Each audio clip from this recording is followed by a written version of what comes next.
Welcome to The Current Buzz, the podcast where we break down what's happening now at Oklahoma Electric Cooperative and OEC Fiber and why it matters to you. Each episode, we're bringing you practical insights, behind-the-scenes conversations, and real-world answers to the questions our members and subscribers are asking. Thanks for tuning in. Let's jump into today's conversation. Welcome to episode 62 of The Current Buzz. Today, we are joined by Joe Torres from our OEC Fiber team. But first, we always get started with 3 things you need to know. So this month is National Line Worker Appreciation Month. It's actually the April 13th, I believe. And so we just want to recognize those linemen and fiber techs who keep the lights on and broadband flowing. As an old lineman, that place stays pretty near and dear to my heart. I understand the work and hours and the sweat and the just grit those people have to have day in and day out. So definitely hats off to those men and women that do that day in and day out. I'm thankful I don't do that every day anymore. Right on. It's hard work, man, Yeah. but it's good. Yeah. And next, I'm not sure if everyone knows this, but we do have 3 different residential rate options for your electric bill. So if you are an electric member and you're listening to this and you are not a fan of the electric rate you are on currently, we have others you can choose from. So visit our website, okcoop.org/rates. You can use a calculator we have built. You just put in your account number. It calculates basically your usage on all 3 of our residential rates. It helps you pick which one's best for you, shows you how much money you can save. So check it out if you are interested. Then I want to talk about the Home Energy Consultation Program. That's our energy audit program. So basically any residential account has the option of getting a home energy audit done free of charge to you. That's something we cover. It's a service we offer to our members. If you haven't taken advantage of it, I highly recommend it. We have an outside contractor that comes in and does testing on your house, and he can determine, if you got too much air leakage going in or out of your house, if your insulation levels are too low, maybe your ducting the air isn't making it into the home. And afterward, we sit down and kind of go over that report and go, this is how your house is performing. These are areas I think you need to address. Or, a lot of times these newer homes, we find out that they're just well built. So kind of all the things, but if you have, concerns about your house, definitely go sign up for a free audit. It's going to be on our website at www.okcoop.org/HECP. So welcome the fame of Lexington, Oklahoma, Joe Torres. I have to read his title because it's so long. Our Senior Manager of Outside Plant and Fiber Technicians. So thank you for joining us. Tell us how long you've been at OEC and what your journey here has been like. Thank you very much. I've been here going on 23 years this year. Doesn't feel like it. It went by fast, even though there are some days it has. But going on 23 years, I was a former lineman, just like Daniel here. Did that for about 13 years. And then I went into vegetation management. And then in 17, when the board decided to do fiber, my background's construction, right? So that's why I was a construction lineman most of the time. And so this was kind of similar to what I did. So I always joke around and say I went over to the dark side, but fiber's lights. I guess I went over to the light side of everything. So I kind of did that journey, and a lot of similarities, but a lot of differences too. So it's been a very big learning curve for me. I do feel like my lineman background has helped me with this. I think there's a lot to it that your experiences and stuff that you do and the similarities really have helped me out with that. So that's kind of where I feel like it's been a big plus for me in my position where I'm at.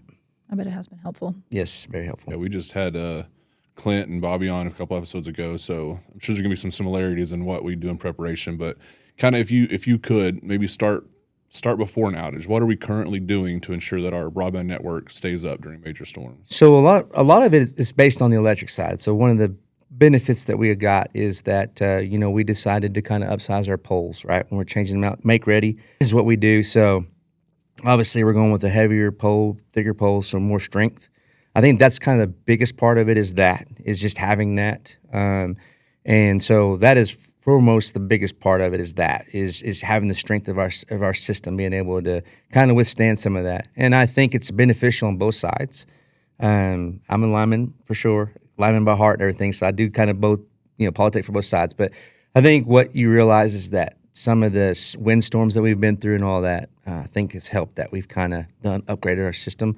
Before in the past, that we get a little light windstorm and we're working several days, right, on the electric side to get power back on. So I think a lot of it is that. There's a lot to that. So that's probably the main thing that we have, because there's really not a lot of other things you can do. I mean, we do like wind dampeners and stuff like that to kind of help with galloping, Right. because that can fracture fiber and stuff like that. But I think for the most part, being the new system that we are too, we're not too old. So we're doing a little more maintenance now than we were beforehand, but we're trying to do maintenance in areas that are concerned, and that way we can kind of prevent anything from happening. Well, and that make ready build out of this, let us go out and look at the poles before we put fiber on it and address these poles, below a certain standard got changed out. So again, proactively changing out to these bigger poles, it's definitely strengthened both sides. Yes, 100%. Yeah. So my question is when a major storm happens, we know we're all familiar, I think, with what happens on the electric side, what the response is. Walk us through what the response is on fiber side. Yeah. It's very similar to the electric side. The one thing that we do is when it's a major event, what we do is we kind of have to, I wouldn't say we got to be backseat a little bit, because we don't want to get in the way of the electric side. The reason for that is electric's more important far most. And not only that, but if you have poles go down, there's nothing we can do until them poles are replaced, right? So the worst thing we can do is get in the way. So what we try to do is we get a game plan going.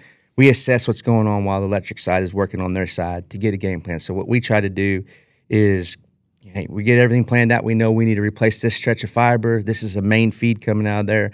That's where we're going to start first, where the main fiber comes, the main trunk of it coming out from our substations. Just like the electric side, they have a substation, we have a fiber hut in there, kind of the same concept. That's where would be our distribution to go down. So those are the main areas we focus on first. Wherever those are, we do that. The beauty of where we are is that since we're the same company, we are very intertwined with when things are getting completed. So if the electric side's out there doing some work, we know when they're going to be done. They're going to be, hey, we're going to be done here by the end of the day today. So that lets us know we can get started. So that's kind of how we do it. We kind of assess what we do, get out of the way, let them put the lines back up, get going, and then we're right behind them, put it back up. Because you all know, obviously power is important. It's the most important. But you ask some people, and they would think that their fiber is really important, because some people got generators, right? So they're like, well, we're good on power. We just want to get our internet going, and I understand that. That's their way of communicating. They're watching the weather. It's a big weather event, those things like that. So we understand that. So there is an urgency, regardless of what's going on. There's an urgency for us to do that. So and so we're fortunate, even when there is some damage, believe it or not, sometimes our stuff stays on. But it's, there are times where things are mangled pretty bad, and it's like, man, it's barely holding on. So once the electric side gets done, we are going to have to do some work to fix it, but we're just hanging on. We're going to leave it alone until that time comes, and then we can fix it and change it out that way.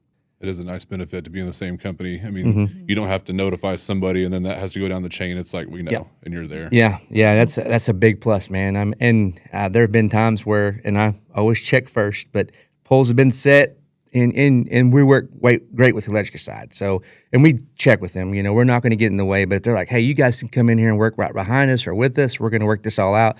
That's been a plus for us, and we're able to be almost close and sync perfect with putting everything back up together. Yeah. So you and I have spliced Binia electric wire. What's the difference in splicing and fiber? What is splicing fiber? Like, how does that work? What's that process? How's it different? Gotcha. That is probably one of the biggest things for me that was like, wow, kind of a difference, right? For one, lineman, you show up and there's a span down on the ground, you're going to crank that thing together, splice it, you're ready to go. Fiber is different. You can't really do a mid-span splice. So what you have to do is, if you got something falls through the line or tears it up in the middle, we have to go from one pole to the next. You got to redo it and splice it up. And it all depends on fiber count. We do 12 count, 24, 48, 96, 144, and our largest is 288. So the larger cables obviously take a lot of time. Like I said, so if you go out there and the main feed on the electric side, 3-phase goes down, you got 2 guys or 4 guys working on it, 2 buckets going on it. You could probably have that up in 45 minutes to an hour, and you're got the main feed back up going on. Any main feed for us, anything like a 144 up, is about anywhere from 8 to about 16 hours to get it back up. Oh my goodness! And the reason for that is that, to put it in perspective, one single fiber line is like a hair follicle.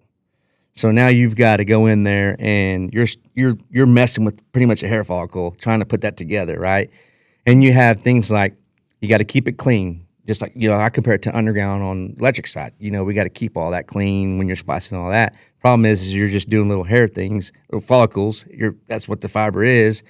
And so not only do you do that, you have to clean it, they're all different colors. So you have to match colors. You can't cross colors. Sometimes you will whenever you have intersections coming in, but when it's just a straight feed through, you've got to match those colors. And so you have that, and then you have to put it in this machine. It's fusion splice. So when they make the splice, it heats it together, and that makes that tube where light can go through it. If that is off by any bit, that splice will fail, and we have to redo that splice. So there's a lot to it. It takes us a lot longer. People are like, man. And you have to do that 200 and how many times? Well, and typically it's twice that because you apply it on both sides. So, but you got guys on both sides working together at the same time, so that really helps. And I will say our guys are pretty sharp. They're pretty good. We got some good splicers. They're all great, but we got some guys that splice fast. I see some guys turn some stuff around in less than 10 to 8 hours. They can turn some big cable around. So that helps out a bunch.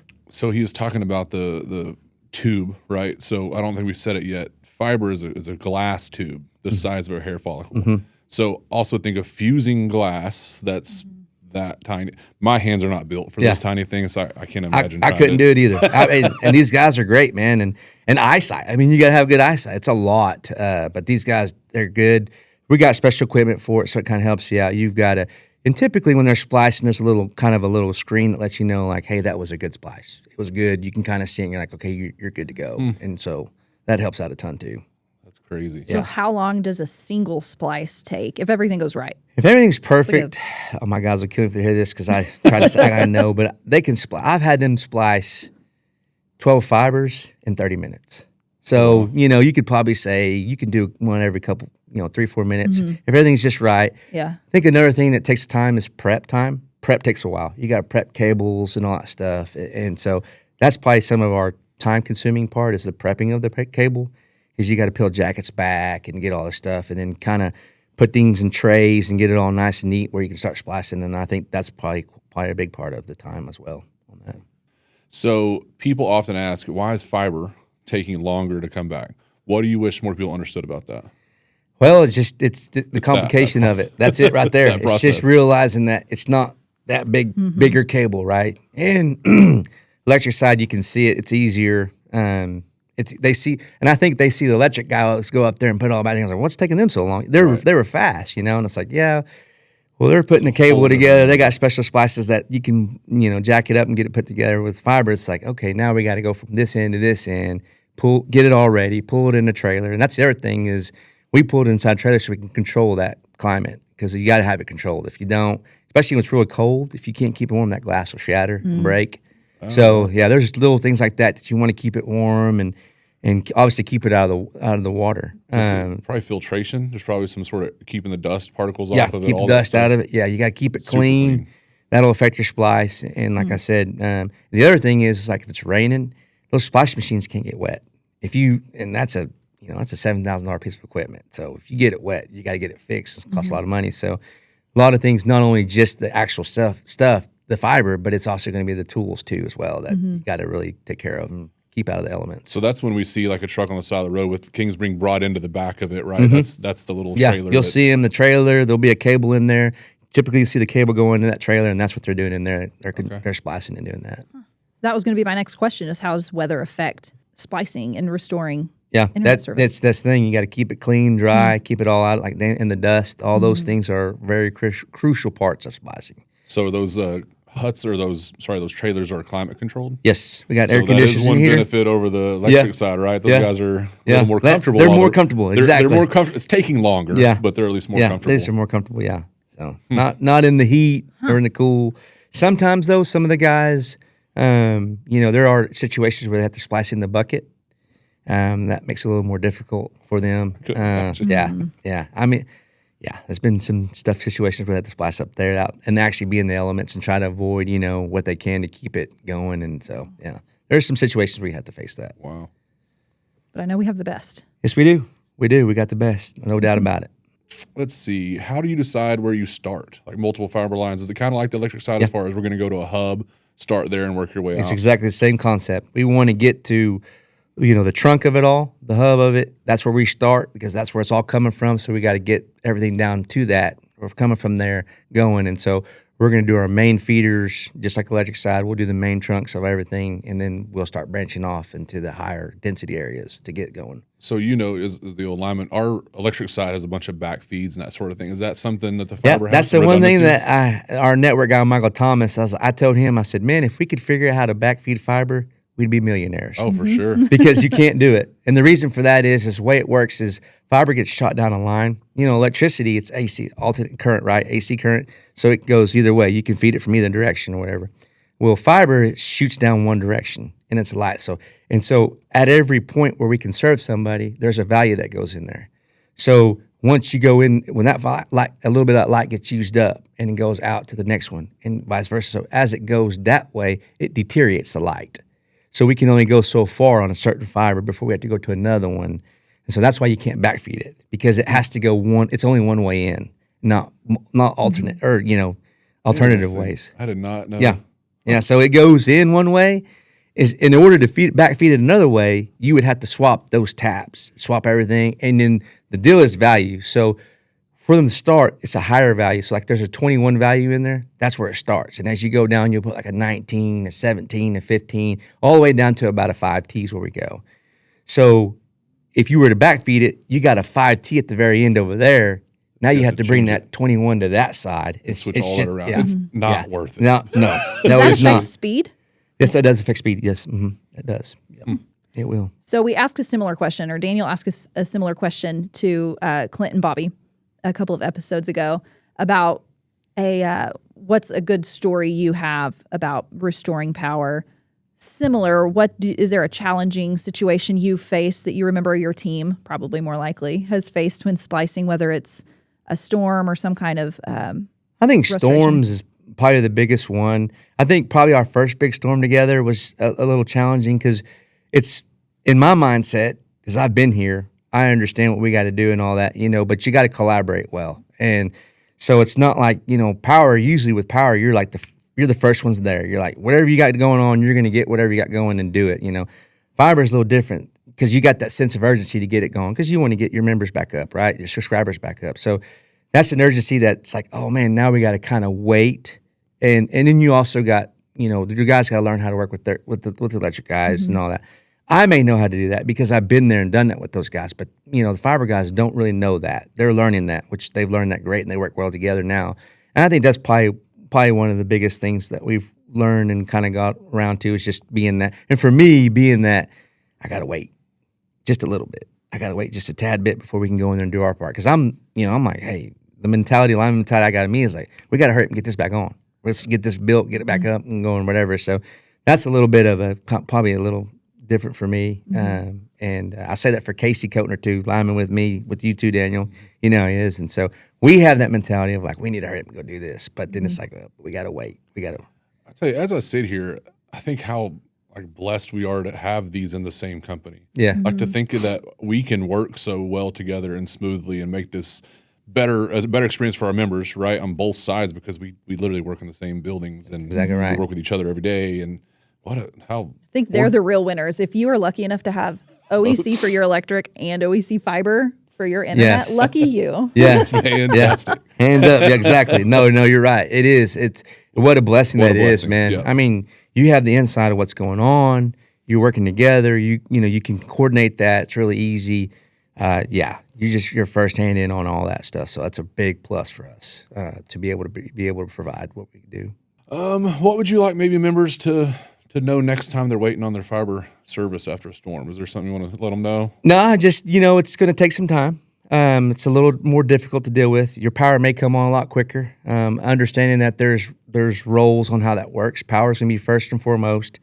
So what I always try to tell people too is that once your power is on, trust me, your fiber is right behind it. We're getting there. It's just a little more due diligence to the work of it.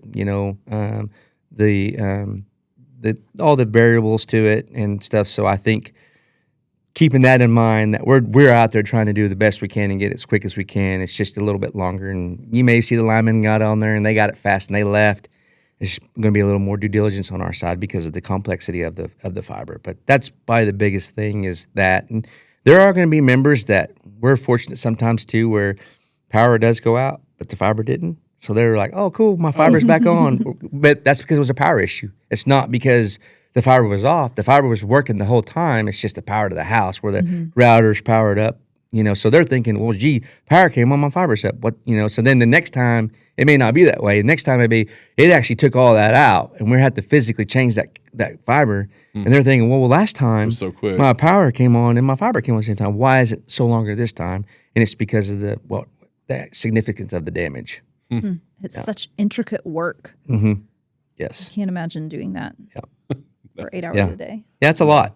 It's a lot. But like I said, they do a good job, and so we're a pretty good team. What's a common misconception that people have about fiber internet outages? I think the biggest thing is that it should be quick, and I always say that our members are so used to quick responses, right?